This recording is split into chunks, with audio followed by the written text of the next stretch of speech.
This module is in the continuation of what we have discussed in the last module, that is the critically evaluation of resource-based view of the firm. As we discussed that there are some resources that can be a source of competitive advantage, but how can be a source of competitive advantage if an organization doesn't know what it is? In continuing our discussion about the resources or the criticism on the resource-based view, another particular argument is, can RVB be applied to all kind of organizations? For example, small to medium-sized organizations, or it is only good for the large or larger size organizations?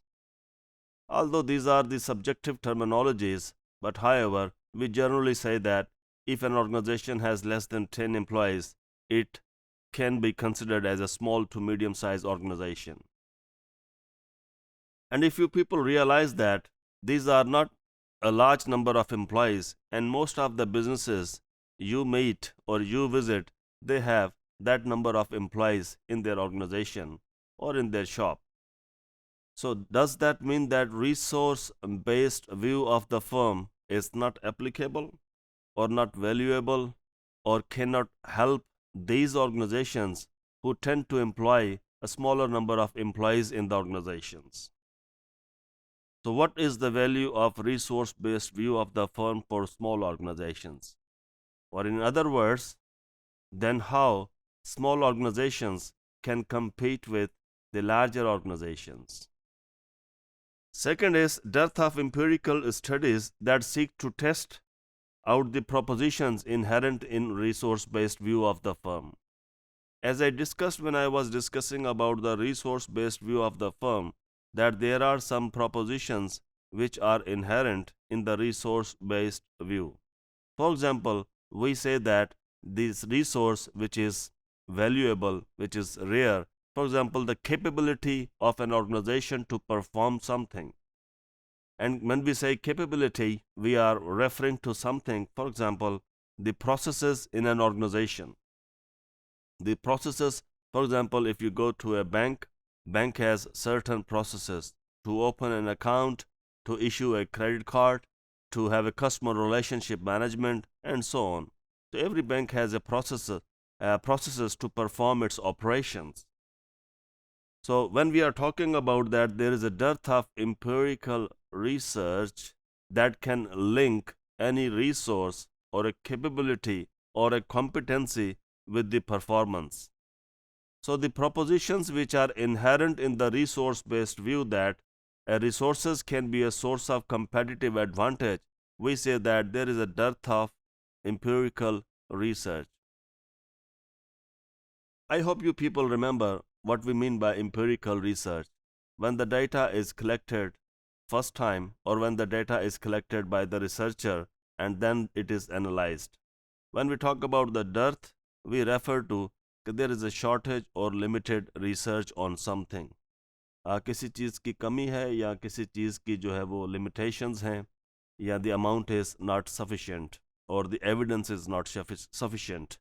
So dearth of empirical research that has linked that these are the organizations, they have these resources, and as a result they are able to produce or the organization is able to achieve a sustainable competitive advantage.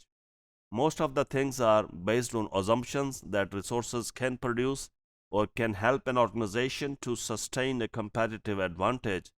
Most of them are based on assumptions. However, there is no doubt that some empirical evidence exists but may not be sufficient.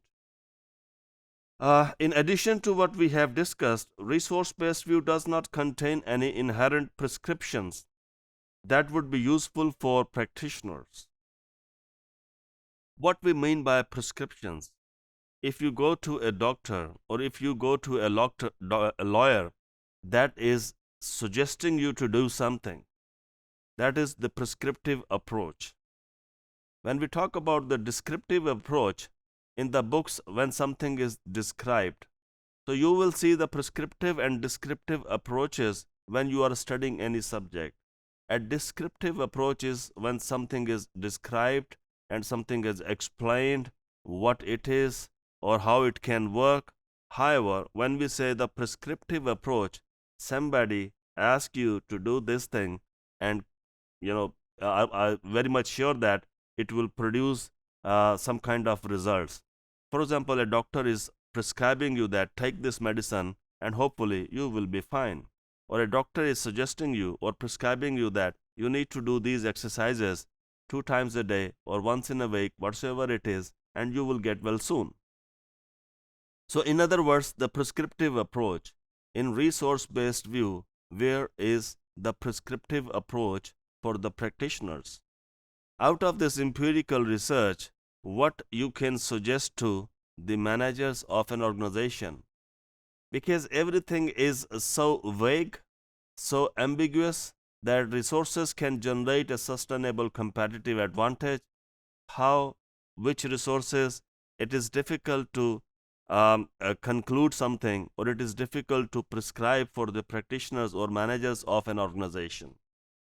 Lastly, resource-based view contains no real explanations as to the processes by which resources are translated into a source of sustainable competitive advantage.